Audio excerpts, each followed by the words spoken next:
Comme un puzzle, Favero assemble ses pièces de bidon. Un jeu de va-et-vient pour donner vie à une sculpture. Le bidon, voilà, c'est ce que j'ai de plus pratique. L'atelier regorge de sculptures d'animaux façonnés comme des super-héros, un bestiaire fantastique où chaque œuvre se laisse caresser par la lumière. Pour moi, la sculpture, je le considère comme un container.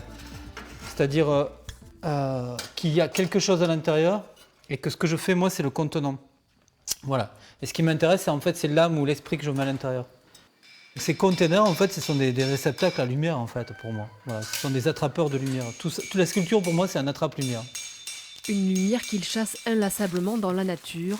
Pour l'accueillir, l'artiste aux pieds nus foule tous les jours la campagne tarnaise, pinceau à la main. Favero dessine comme il respire et vient régulièrement chercher des sensations pures auprès de ce cèdre. C'est un peu mon Fuji à moi, ou ma montagne Sainte-Victoire. Ouais, je l'ai dessiné peut-être une centaine de fois. Cet arbre-là, à contre-jour comme on l'a derrière, petit à petit, si tu te concentres, tu vas voir, il se constelle en fait. C'est plus les trouées de lumière en fait qui le dessinent que l'arbre lui-même. Vous voyez ce que je veux dire?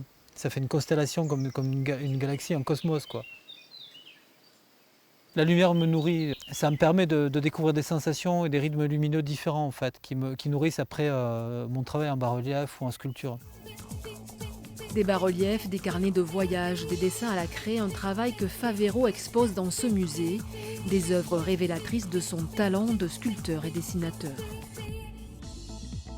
Le dessin de paysage en extérieur, l'effet et l'impact qu'a la lumière sur moi.